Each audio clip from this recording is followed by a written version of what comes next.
বিসমিল্লাহির রহমানির রহিম। সপ্তম শ্রেণীর প্রিয় শিক্ষার্থীবৃন্দ, যে যেখান থেকে আমার এই ক্লাস উপভোগ করছো,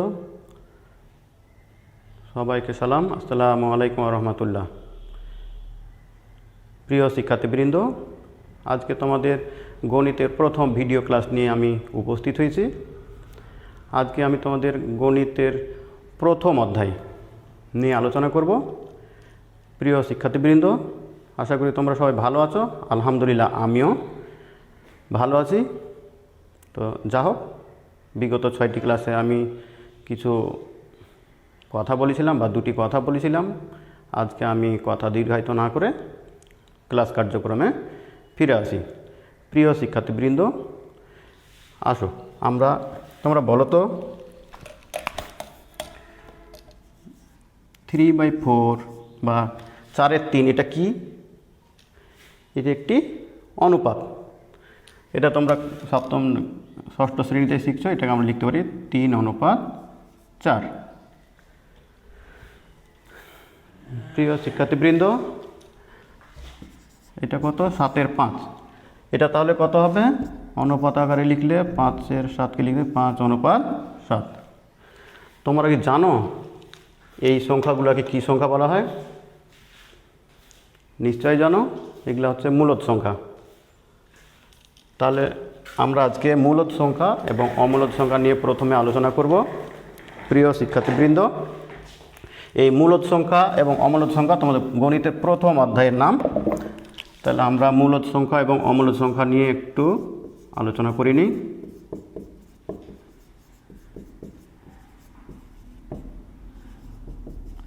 অমূলদ সংখ্যা।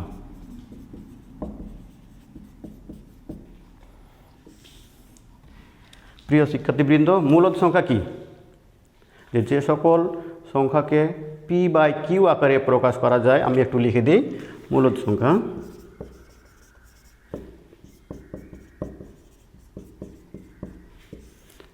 যে সকল সংখ্যাকে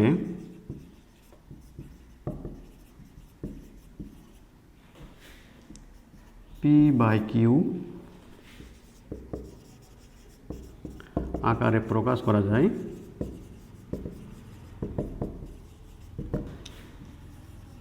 তাকে মূলদ সংখ্যা বলে।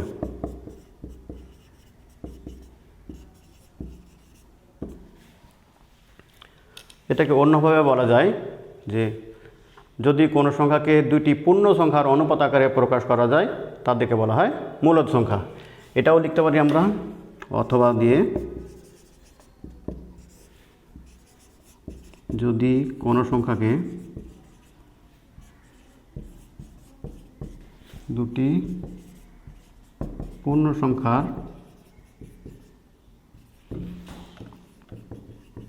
অনুপাত আকারে প্রকাশ করা যায়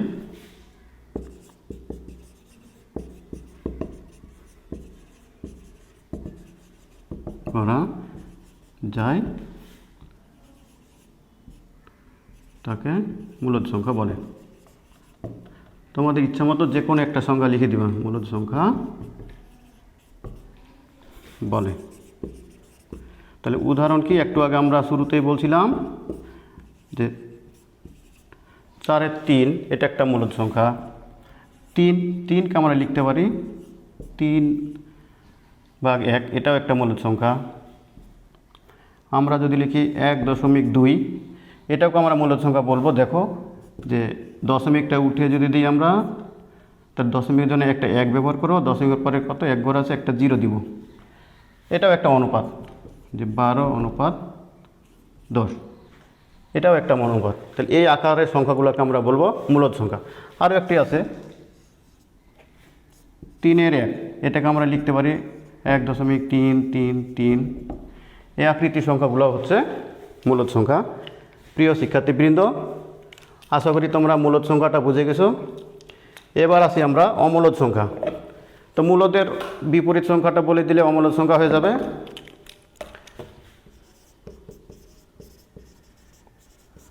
অমূলদ সংখ্যা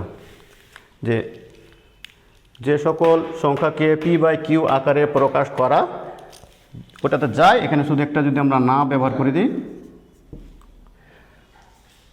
তাকে অমূলদ সংখ্যা বলে, তাকে অমূলদ সংখ্যা বলে।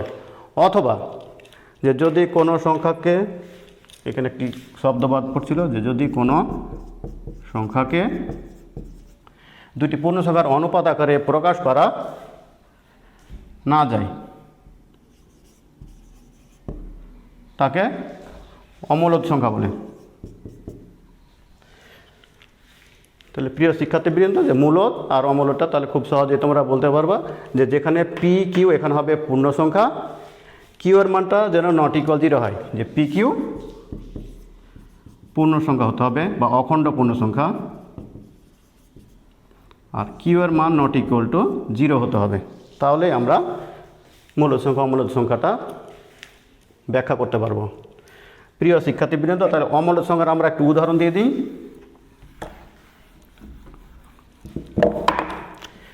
যেমন একটু পরে আসতেছি তোমাদের আলোচনায়, যে কোনো সংখ্যার যেমন 2, এটা কিন্তু বর্গমূল চিহ্ন, আমি একটু পরে আসতেছি বর্গমূলটা কি। যে 2 এর বর্গমূল যদি নেই, এটা হয় 1.414, এইভাবে একটা অসীম পর্যন্ত সংখ্যা চলে আসে। এই টাইপের সংখ্যাগুলো হচ্ছে অমূলদ সংখ্যা। আর একটি √3, এটা 1.731, এই আকৃতি চলে আসবে। এই আকৃতির সংখ্যাগুলো হচ্ছে অমূলদ সংখ্যা। এতে কি আমরা দুইটা পূর্ণ সংখ্যার অনুপাত আকারে প্রকাশ করতে পারবো? নিশ্চয় না। আরেকটা আছে √π, এটা অবশ্য অষ্টম শ্রেণীতে তোমরা শিখবা যে পাই, এই চিহ্নটাকে বলা হয় পাই। পাই একটি অমূলদ সংখ্যা। তাহলে এই 3টা সংখ্যা আমরা, বা এরকম অসংখ্য সংখ্যা আছে, আমরা অমূলদ সংখ্যা হিসেবে চিনি বা জানি। এগুলা হচ্ছে অমূলদ সংখ্যা। প্রিয় শিক্ষার্থীবৃন্দ, তাহলে তোমাদের প্রথম অধ্যায়ে, যে প্রথম অধ্যায়ের নাম কী ছিল? মূলদ সংখ্যা এবং অমূলদ সংখ্যা। এই অমূলদ এবং মূলদ আমরা জেনে গেলাম। সবচেয়ে মজার ব্যাপার হচ্ছে এই অধ্যায়ে মজার মজার অঙ্ক রয়েছে তোমাদের। এখন আমরা চলে আসব পরবর্তী আলোচনায়। প্রিয় শিক্ষার্থীবৃন্দ, এই চিত্রটা কি বলো তো? তোমরা 1-2 থেকেই শিখছো। এটা একটা জ্যামিতিক আকৃতি বা জ্যামিতিক চিত্র। এটা কি? একটি আয়ত। এবার এটা বলো তো কি?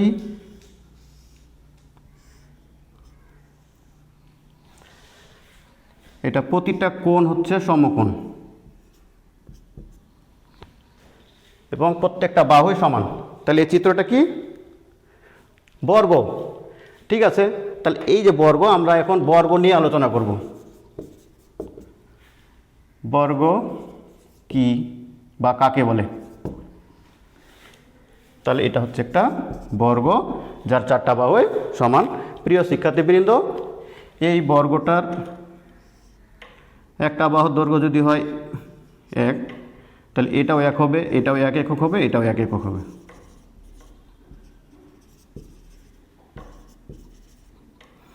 এটাও 1 একক।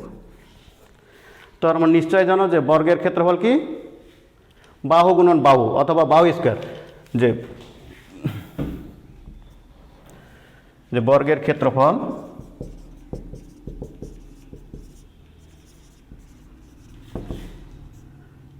যে বাহুর দৈর্ঘ্য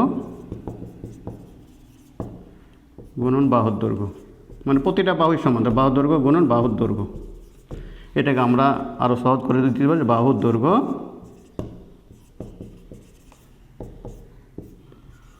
বাহুর দৈর্ঘ্যের উপর এই চিহ্নটা দিলাম, বা এটা কি? বাহুর দৈর্ঘ্য স্কয়ার। এই স্কয়ার মানেই হচ্ছে বর্গ। তাহলে এই জিনিসটা আমার খুব কাজে লাগবে এই বর্গ কি আলোচনা করতে গিয়ে। আমরা 1 থেকে 20 পর্যন্ত সংখ্যাগুলোর বর্গ নির্ণয় করব এবং 20 থেকে বা 21 থেকে 60 পর্যন্ত মজার মজার আমরা বর্গ করা শিখব। 3টি মজার টিপস দিব তোমাদের। প্রিয় শিক্ষার্থীবৃন্দ, তার আগে বর্গটা কি আমরা জেনে নিই। তোমাদের প্রথম পৃষ্ঠার একবারে শেষের লাইনে দেওয়া আছে বর্গ কি, বর্গমূল কি, সেটা নিয়ে এখন আমরা আলোচনা করব। প্রিয় শিক্ষার্থীবৃন্দ, তোমরা সবাই খাতা কলম নিয়ে নিশ্চয়ই রেডি হয়েছো। বর্গ কি লিখে নাও। যে কোনো সংখ্যাকে সেই সংখ্যা দ্বারা গুণ করলে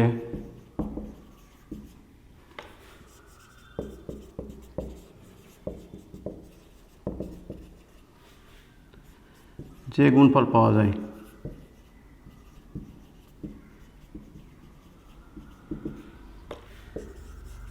যায় তাকে বর্গ বলে। তাহলে এবার আসো দেখো 5 একটি সংখ্যা, তার 5কে যদি 5 দিয়ে গুণ করি কত হবে? নিশ্চয় 25। এই 25কে বলা হবে, এই 25কে বলা হয় 5-এর বর্গ। প্রিয় শিক্ষার্থীবৃন্দ, এবার তাহলে তোমরা সবাই পারবে যে 7-এর বর্গ কত? তাহলে 7কে 7 দিয়ে গুণ করবো, কত হবে? 49। কোথা থেকে পাচ্ছি আমরা? এই যে বর্গের ক্ষেত্রফল কি বাহু দৈর্ঘ্য স্কয়ার বা বাহু গুণন বাহু। তাহলে 7 গুণন 7, এই যেখানে আমরা 7 গুণন 7 বসাই, 7 7 কত? 49। এই হচ্ছে তোমার 7-এর বর্গ কত? 49।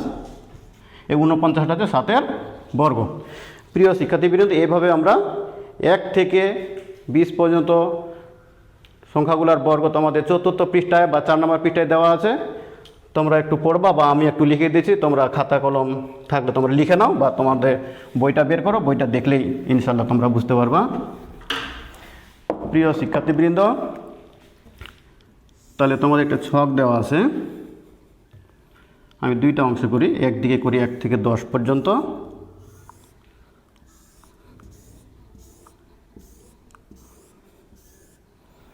এক 2 3 4 5 6 7 8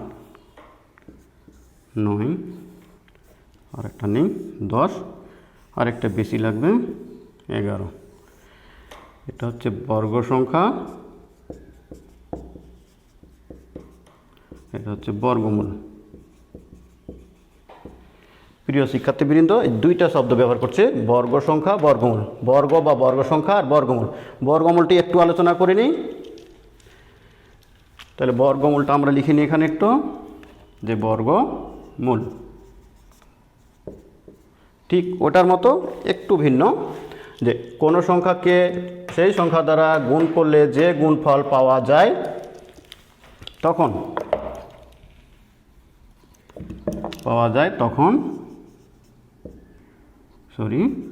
তখন সেই সংখ্যাটিকে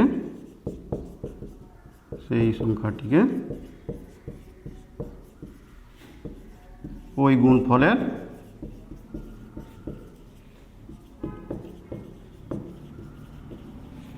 বর্গমূল বলে। একটু রিপিট করে নেই, যে বর্গমূল কাকে বলে? যে কোনো সংখ্যাকে সেই সংখ্যা দ্বারা গুণ করলে যে গুণফল পাওয়া যায় তখন সেই সংখ্যাটিকে বলা হবে ওই গুণফলের বর্গমূল। যেমন দেখো, আমরা লিখছিলাম কি 5-এর বর্গ, যে 5কে 5 দিয়ে গুণ করলে কত পেয়েছিলাম? 25। তাহলে সংখ্যাটা কি? সংখ্যাটা হচ্ছে 5। কি বলছি? যে কোনো সংখ্যাকে সেই সংখ্যা দ্বারা গুণ করলে যে গুণফল পাওয়া যায় তখন সেই সংখ্যাটিকে, মানে এই যে সংখ্যাটাকে, এই সংখ্যাটা কত? 5। 5কে কী বলা হবো? এই যে গুণফল কত? গুণফল 25। তাহলে গুণফল কত? 25। তাহলে এখানে আমরা সংখ্যাটা কত? 5। তাহলে এই 5কে বলবো এই গুণফল কত? 25, 25-এর বর্গমূল। এরকম যদি আরেকটা লিখি আমরা, 7 একটি সংখ্যা, 7কে 7 দিয়ে গুণ করলে কত হবে? 49। তা গুণফল কত? 49, আর সংখ্যাটা কত? 7। তাহলে এই 7কে বলা হবে 49-এর বর্গমূল। প্রিয় শিক্ষার্থীবৃন্দ, এবার চলে আসো 9। 9কে 9 দিয়ে গুণ করলে কত হবে?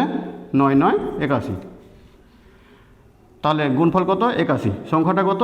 9। এই 9 হচ্ছে 81-এর বর্গমূল। এভাবে তোমরা 1 থেকে 20 পর্যন্ত বর্গ সংখ্যাগুলা লিখে নিতে পারবা, বা 4 নম্বর পৃষ্ঠা বের করো, সেখান থেকে একটু লিখে নাও, আমি দিচ্ছি। বর্গ সংখ্যা যেমন 1, বর্গ সংখ্যা 1-এর বর্গমূল 1। কেন? 1কে 1 দিয়ে গুণ করলে কত হবে? 1। তাহলে সংখ্যাটা 1, গুণফলও 1, তাহলে 1-এর বর্গমূল 1। 2, 1-এর পরে কত? 4। তাহলে 2 গুণন 2 কত হয়? 4। তাহলে এখানে 4-এর বর্গমূল কত?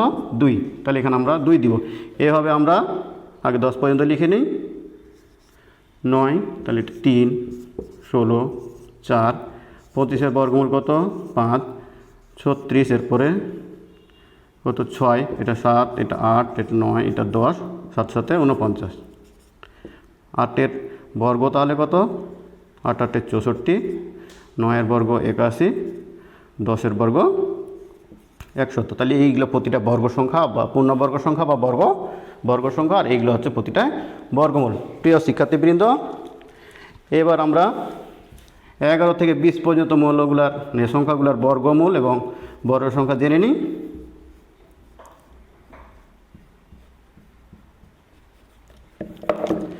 এখানে তো 11 বর্গমূল 11, 11কে 11 দ্বিগুণ করে 121, তাহলে 121-এর বর্গমূল হচ্ছে 11, 12, 144, 13, 169 হবে। 13কে 13 দিয়ে গুণ করলে 14, 14কে 14 দিয়ে গুণ করলে কত হবে?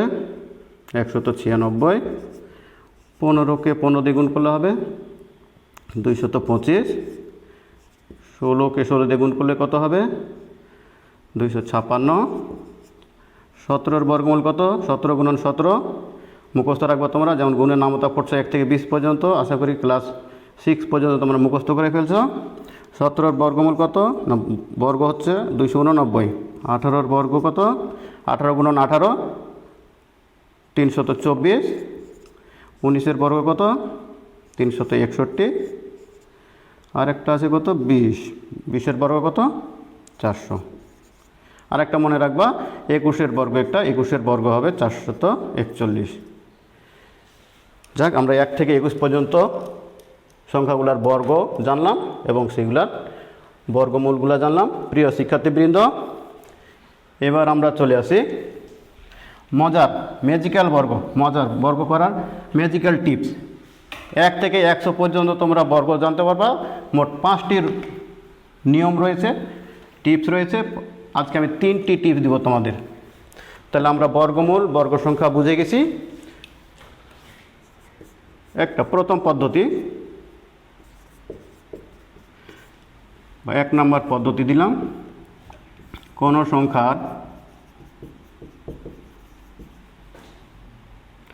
সংখ্যার একক স্থানে 0 থাকলে,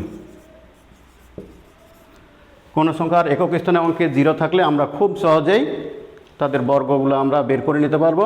না, বর্গমূল, একটু কথা বলতে ভুলেছি। বর্গমূলকে কী চিহ্ন দিয়ে? এই চিহ্ন, একটা বর্গমূল বা স্কোয়ার রুট বা বর্গমূল চিহ্ন দিয়ে প্রকাশ করা হয়। তাহলে এই বর্গমূল আমরা শিখবো আমরা পরবর্তী ক্লাসে। কিন্তু এখন আমরা যে সকল সংখ্যার একক স্থানে 0 রয়েছে তাদের আমরা বর্গগুলা জানব। 5টি ম্যাজিক্যাল টিপস রয়েছে। যেমন দেখো, 10 20 তো আমরা জানি গেছি। 10-এর বর্গ 100, এটা আমরা তো দিলাম একটু আগে। 10-এর বর্গ কত? 100। 20-এর বর্গ কত? একটু আগে জানলাম, 400। কিন্তু 30, 40, 50, 60, 70, 80, 90, 100 এদের বর্গগুলো আমরা 1 সেকেন্ডে করে ফেলবো আমরা। যেমন 30-এর বর্গ কত হবে? একটা 0 থাকলে এখানে দিব 2টা 0 ডান পাশ থেকে। 3-এর বর্গ কত? 900 হয়ে গেল 40। 1 সেকেন্ড লাগবে না। একটা 0 থাকলে কয়টা হবে? 2টা 0 বা 2টা 0। 4-এর বর্গ কত? 16। এবার 50 তোমরা নিজেই করবা। 60 এটাও নিজে করে নিবা। 70-এর বর্গ কত? এটা আমি করে দিচ্ছি। একটা 0 আছে, 2টা 0, 7 7 49। এবার 90-এর বর্গ কত? একটা 0, 2টা 0, 9-এর বর্গ কত? 81। এই হলো তোমার প্রথম পদ্ধতি, যে কোনো সংখ্যার একক স্থানে 0 থাকলে বর্গগুলো আমরা খুব সহজেই বের করব। তাহলে 1 থেকে 100 পর্যন্ত যে সংখ্যাগুলোর একক স্থানে 0 রয়েছে সেগুলোর বর্গ তোমরা খুব সহজে বুঝে গেছো ইনশাল্লাহ। এবার আমরা চলে আসি দ্বিতীয় পদ্ধতি, যে কোনো সংখ্যার একক স্থানে 5 থাকলে, কোনো সংখ্যার একক স্থানে একটা শব্দ বাদ পড়ছিল। কোনো সংখ্যার একক স্থানে 5 থাকলে তাদের বর্গ। তাদের বর্গ কি হবে? যেমন একটা সংখ্যা কত 25, 35, 1 থেকে 20 তো আমরা জানছি এগুলা। তারপর 45, 55, 65, এইভাবে ডট ডট দিলাম 85, 95 দের বর্গ। স্কোয়ার মানে কি? বর্গ। প্রথম কাজ হচ্ছে তোমাদের 5-এর বর্গ। 5-এর বর্গ কত? 25। 5-এর বর্গ 25। প্রিয় শিক্ষার্থীবৃন্দ, এরপরে চলে আসি আমরা পরের কাজ কি? পরের কাজ হচ্ছে দশক স্থানীয় অঙ্কে কত আছে? 2 আছে। 2-এর সঙ্গে 1 যোগ করলে কত হবে? 3। এটার সঙ্গে যদি আমরা দশক স্থানীয় অঙ্কটা গুণ করে দিই, তাহলে 2-এর আগে কত? 3, 3 দুগুণে কত? 6। তাহলে আমাদের 25-এর বর্গ হয়ে গেল। প্রিয় শিক্ষার্থীবৃন্দ, এবার 35-এর বর্গ দেখো। 5-5-এর বর্গ কত? 25। এটা তো আমাদের মুখস্থ আছে। দশক স্থানাঙ্ক কত আছে? 3। তো 3 যোগ 1, আর কত আছে এখানে? 3। তো 3-এর আগে 4, 3 4 কত? 12। এই 12 বসালে তোমাদের 25-এর বর্গ হয়ে যাবে। এবার চলে আসে 45, তোমরা এটা নিজে করবা। 55। 5-এর বর্গ আমরা তো জানি যথারীতি কত? 5-এর বর্গ 25। প্রিয় শিক্ষার্থীবৃন্দ, এবার কি 5-এর সঙ্গে 1 যোগ করবো। কত? 1 যোগ করলে কত? 6। তো 6 গুণন এটা কত? 5। 5 কত? 30।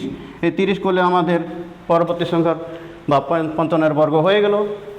প্রিয় শিক্ষার্থীবৃন্দ, 65। ঠিক অনুরূপভাবে 5-এর বর্গ কত? 25। এখানে কত আছে? 6। 6-এর 1 কত? 7। 7 আর 6 গুণ করলে কত হবে? 6 7 42।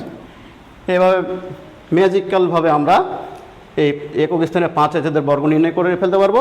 এবার 95-এর বর্গ চলে আসি, বাকিগুলো তোমরা করবা। 5-এর বর্গ 25। কত আছে? 9 আছে। 9-এর সঙ্গে 1 যোগ করলে কত হবে? 10। 10 আর 9 কত করে? 9 10 90। দেখো 1 সেকেন্ডের মধ্যে একটা সংখ্যা বড় বড় সংখ্যার বর্গ আমরা করে ফেলতে পারবো। যদি তোমাদের ক্যালকুলেটর না থাকে তবুও করে ফেলতে পারবো। প্রিয় শিক্ষার্থীবৃন্দ, আশা করি তোমরা 2টা পদ্ধতি জেনে গেছো 5টা পদ্ধতির মধ্যে। এবার চলে আসবো আমরা 40 থেকে 60 পর্যন্ত যে সংখ্যাগুলো রয়েছে এদের বর্গ আমরা কিভাবে বের করব। 40 থেকে 60 পর্যন্ত সংখ্যার বর্গ,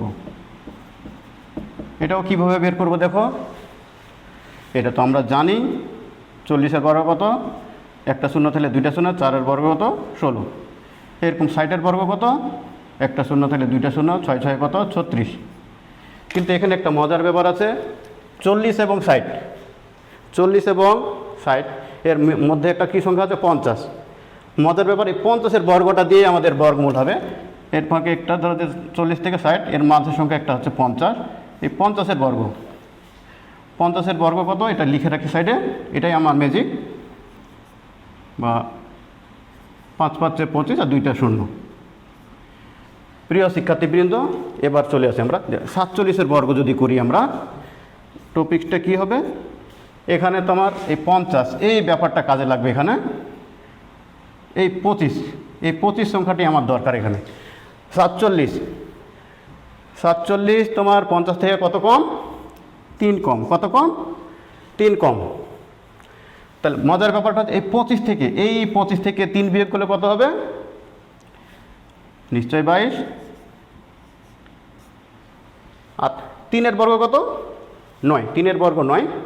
কিন্তু এখানে 9 যদি 1 থেকে 9-এর মধ্যে কোনো সংখ্যা যদি গুণ করতে গিয়ে চলে আসে 0 বসাই দিতে হবে, তাহলে 47-এর বর্গ হয়ে যাবে। প্রিয় শিক্ষার্থীবৃন্দ, এইভাবে যদি আমরা নিই 53, না আরেকটা নিলাম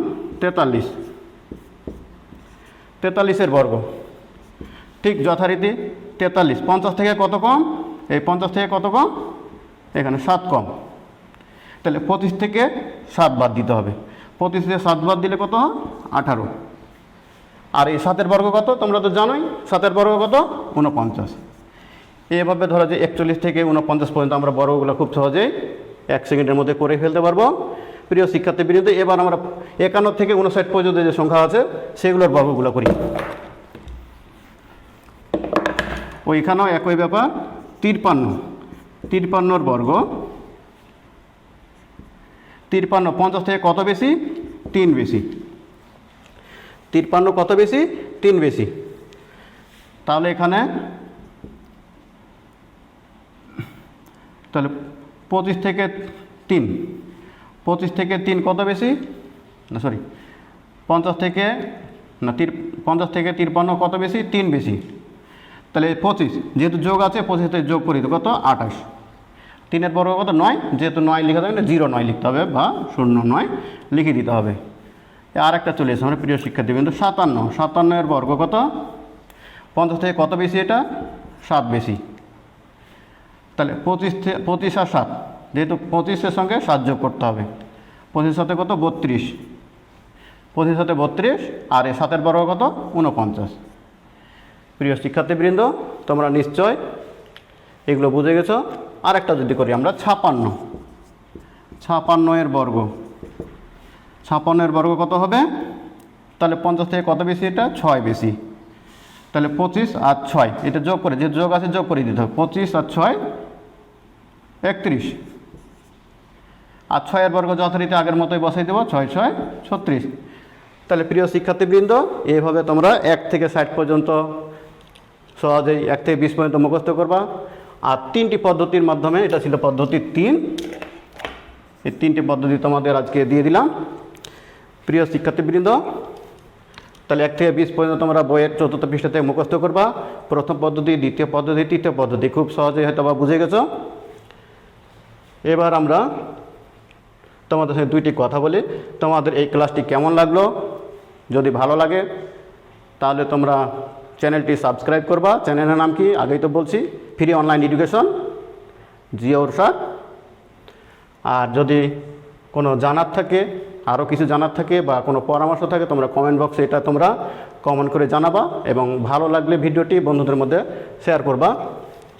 আর একটি কথা বললেই নয় যে এই করোনাকালীন সময়ে তোমরা বাসায় কী করছো? পড়াশোনা করছো বা টিভি দেখছো, গেম খেলতেছো। আশা করি তোমরা আজকে থেকে, আমি একটি পরামর্শ দিই, তোমরা ধর্মীয় বই চর্চা করবা। বাসার বাইরে গেলে একটি দোয়া আছে, সেই দোয়াটি পড়বা। বিসমিল্লাহি তাওয়াক্কালতু আলাল্লাহি লা হাওলা ওয়ালা কুওয়াতা ইল্লা বিল্লাহ। করোনা থেকে মুক্তির জন্য তোমরা সকাল সন্ধ্যা পড়বা। আল্লাহুম্মা ইন্নী আউযুবিকা মিনাল বারাসি ওয়াল জুনুনি ওয়াল জুজামি ওয়া মিন শাইইল আসকাম। আর যথারীতি বিপদতে একটি দোয়াই আছে, লা ইলাহা ইল্লা আনতা সুবহানাকা ইন্নী কুনতু মিনাজ জালিমিন। তো সর্বশেষে আরেকটি কথা বলি, তোমরা বাসার বাইরে গেলে অবশ্যই স্বাস্থ্যবিধি মেনে যাবা।